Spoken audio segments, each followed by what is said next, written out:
I'm very happy to present the rhythm apparatus for the overhead projector here in Dresden. I was delighted when Björn contacted me for this conference, because I'm emotionally attached to the city, and if you like, you could trace back that machine. 14 years ago I started this adventure in Dresden in a sort of exploratory year where I had sort of went through a crisis, but with money, so I could spend money and do what I thought I should do, and that was investigating those machines which I will present now.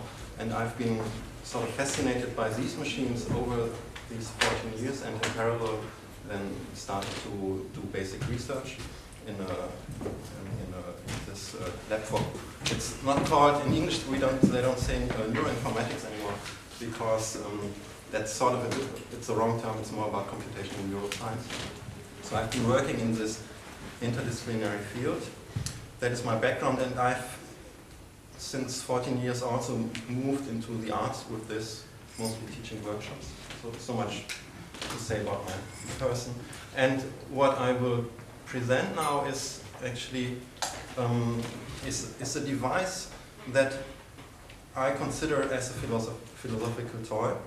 And the principle of the device is that it uses an overhead projector, like this one, and then I put some mechanical objects on top of that projector. And by doing so, it is, I consider it as a philosophical toy in the tradition of the Latana Magica and of that period of time where it was common that researchers would present their work to laymen in a kind of like more on a fair, and it was sort of mixing the insights they had with combining that with amusement. And here the idea is to create a play of shadow and light while telling you something about the theory of embodied cognition. So I should write that down for you. So this talk is mainly about embodied cognition.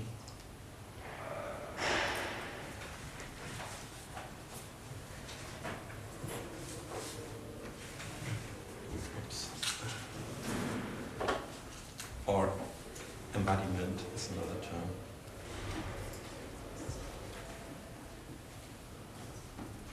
And what does embodiment mean? I found this morning interesting. I felt less on shaky grounds than yesterday.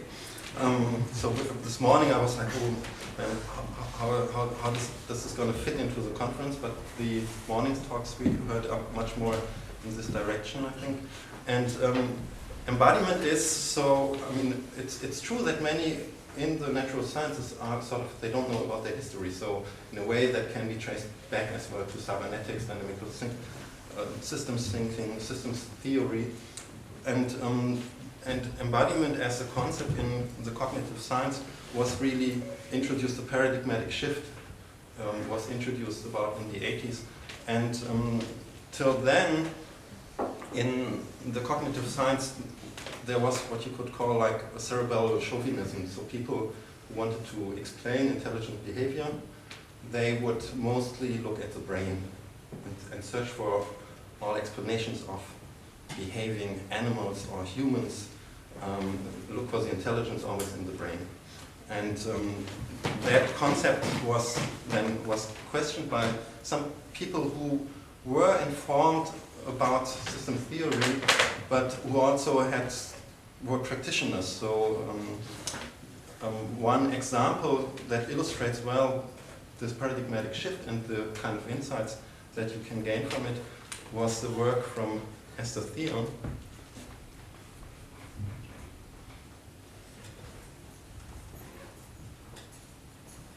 I think she was a Feldenkrais practitioner before she moved into the science, and she was a developmental psychologist.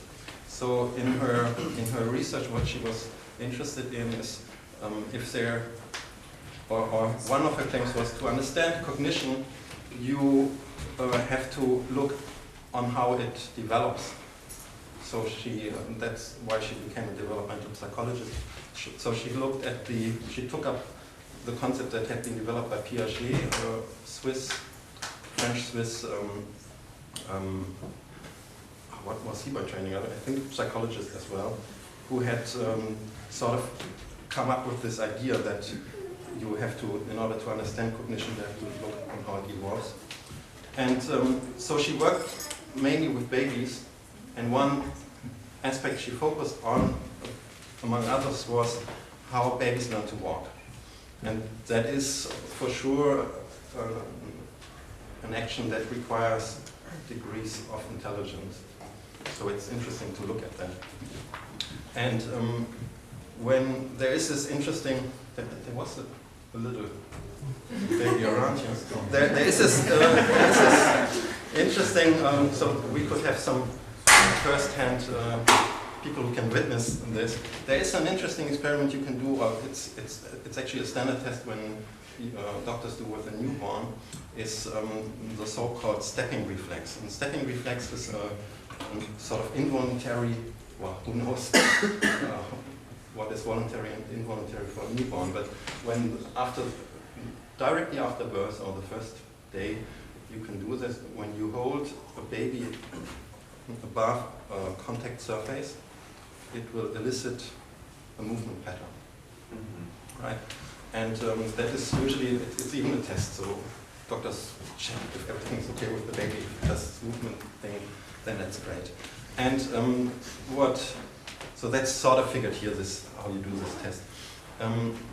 When, after 2 months, or already after months of their life, this effect disappears. So they don't do this, they don't show that movement pattern anymore when you do the same thing.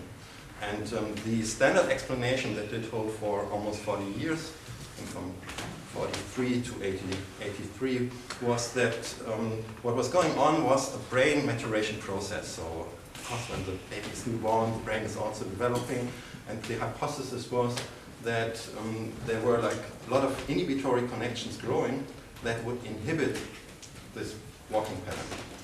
And that only later on, when the baby started to, after a year or so, when they start to learn walking, there would be another process in the brain going on, higher level cognitive control that had sort of developed in parallel, that would then sort of be able to switch on and off that inhibition. So because actually, I mean, you need the walking pattern when you want to walk, so if it's always inhibited, they would never start walking.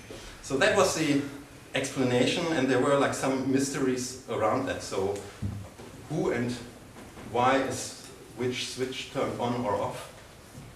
So what is the control mechanism for the cognitive control, for example?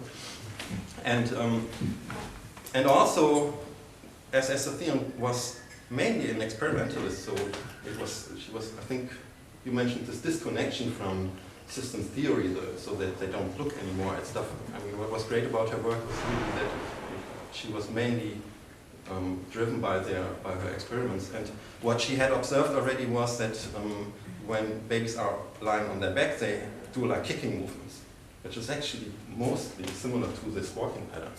And she was wondering which switch was that, which was turned on and off when they were standing or lying on their back. And she came up with this fantastic experiment that you can only come up with, I think, when you take that different idea. And what she did do was she put, like is pictured on this photo here, she did put babies in a water basin. So a baby that didn't show the stepping reflex, you put it in a water basin. And there in the water, you know that effect when you go into the water, you're not as heavy as in the air. That's Archimedes, I think, who described that principle first. So relieved of their weight, the movement pattern reappears.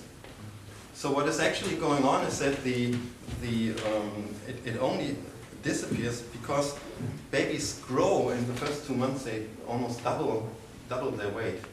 So they really get big, fat, heavy legs.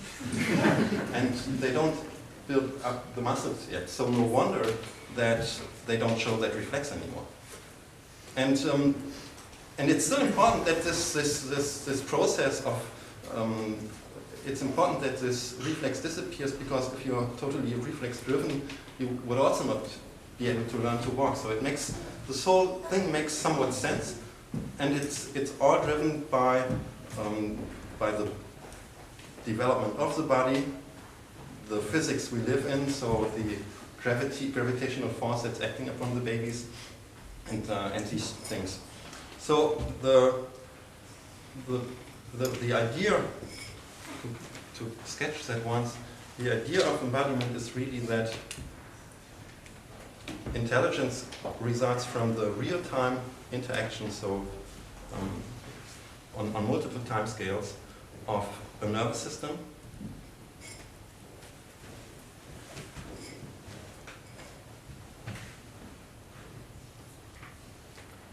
the body, and the environment.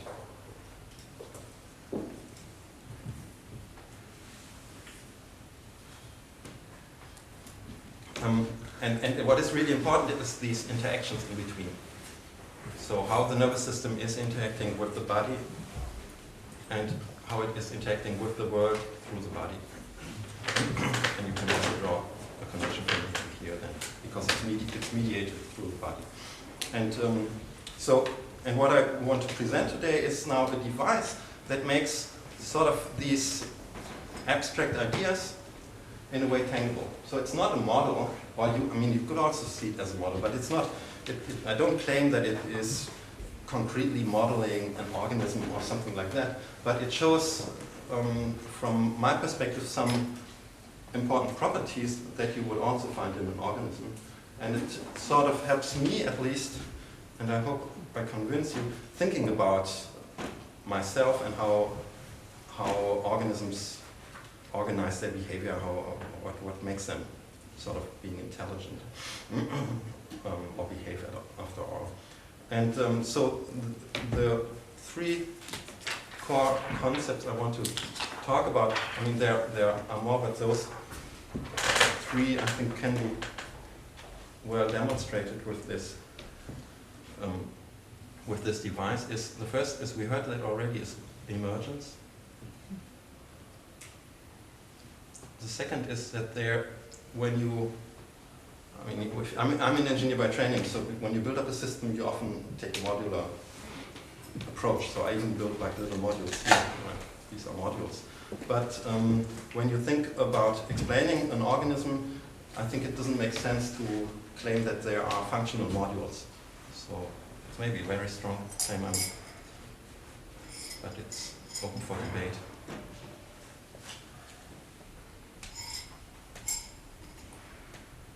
And then the last point I want to make is that everything matters in that picture here. So all these interactions. Now it's got wet. Doesn't matter. Oops. It happens.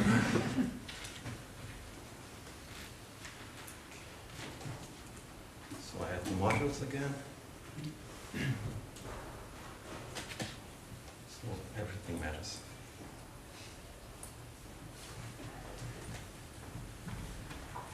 Now, I want to step you through these points. So what is emergence? So emergence is one way to describe emergence, that the sum, the whole is more than the sum of its parts. And what I brought today are these devices here. These devices, and they have an electronic circuit built in that you may compare to the nervous system. Although it only replicates some fundamental properties of oscillatory circuitries in the spine. But you can let's take it. It's an electronic circuit, and this electronic circuit is composed out of what I call a basic unit. The basic unit is a capacitor that's tied to a resistor, and that sits in front of an inverter that sort of just brings in a nonlinearity so that you get a switch, basically. And what this single module does is when you look at, so I call this the input, here is plus, and this the output. If you look at the input and you, for example, take a different color, that's nicer. If you stimulate it at some point, so you apply some input voltage here, then at the output level, what happens is only when the signal disappears, you get sort of,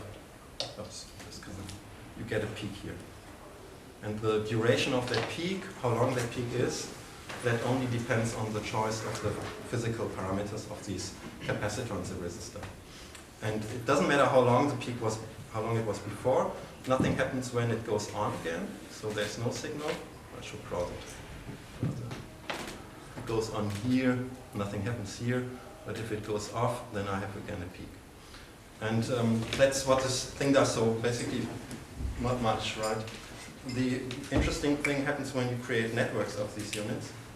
And I just draw like one network I will construct now has the following topology. It takes 4, let's call this a unit. It takes 4 of these units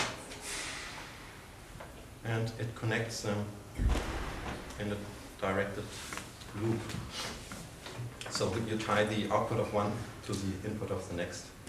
And what you get then is a pattern that appears. It's sort of something, if this is time, if you look at one output, what you observe is something like this. So a pattern or pulse. And I want to demonstrate that to you now. So I have these boxes and they have, you see that they have these sticks here, so that's where I can interface with them. And a box is configured so that I have always an input and here an output. Here is again an output and here is again an input, and then it goes on like that.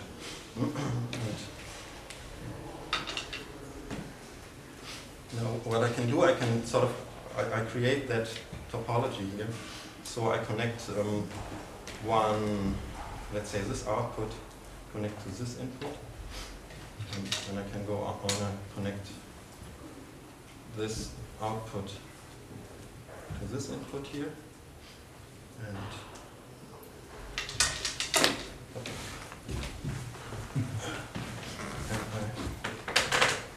then connect this output.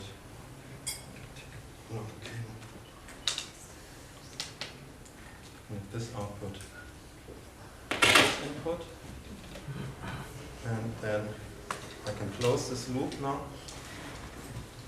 I connect those. And there's nothing. That's the demonstration effect. There we go. So what you hear now is this pulse, basically. So we have a pulsate, something is pulsing. And what is interesting is that I can sort of, there are 2 possible patterns. I try to demonstrate that.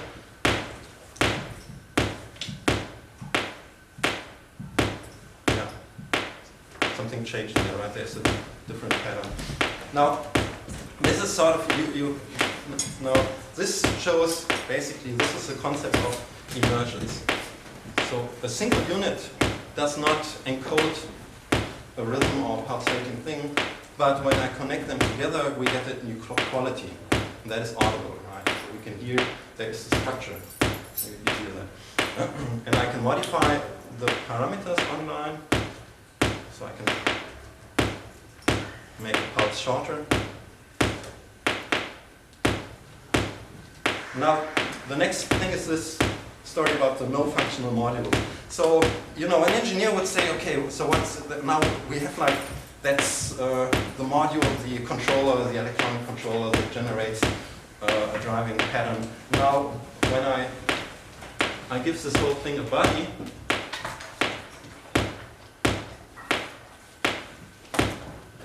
which means basically that I connect some motors to these units.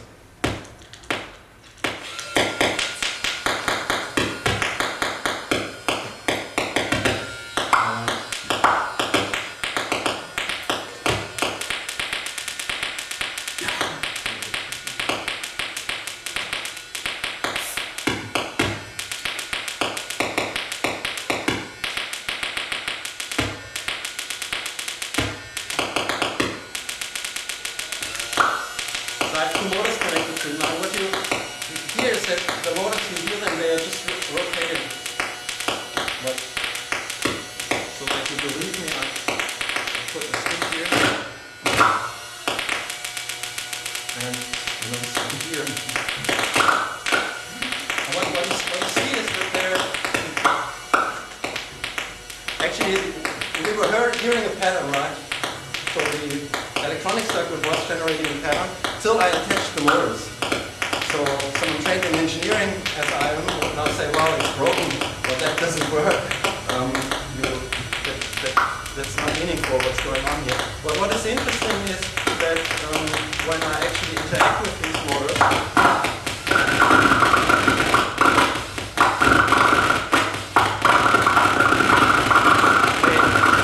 they show a rhythmical pattern, right? So apparently the pattern is still there, but what I need to do is interact with the thing. And then the pattern reappears. And that is what's going on here is that the motors are directly interacting with the electronic circuit. So thinking of the motor system and the controller that drives these motors as separate units, in my perspective, doesn't make sense. Because you just don't understand what's going on here. You will never be able to explain this effect if you think about it as functional modules, right? So that's this idea really of not being able to separate. Well, and then what I can do is I can also bring, like, my fingers are already sort of the environment, and so what happens to beat depends on internal parameters. I modified the motors a bit so that they are not injecting so much noise back into the circuit. We get the pattern, and I can, instead of my fingers, I can put an obstacle in between here.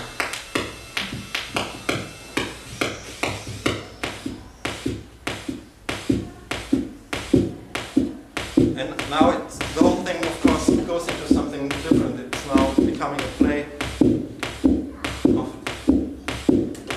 light and shadow and of sound, right?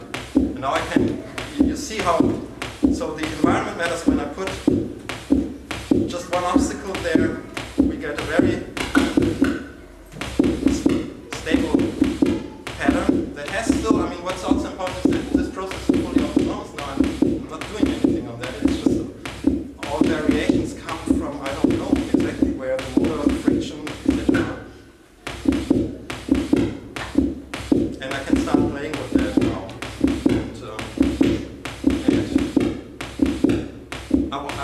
One effect I also want to show you is this pattern now is organized by the body configuration and this obstacle there. If I put a different body, so if I make the body symmetrical, you get a different pattern, right? That's much more, it's a more symmetrical pattern than if I compare to this pattern.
One last thing I want to show is how this sort of like can be softly assembled on the fly.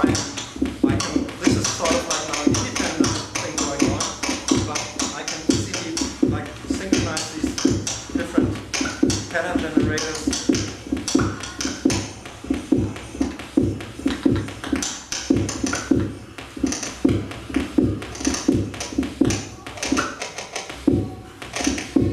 Now they are sort of interacting again with each other, and I get more richer and richer patterns and behaviors here.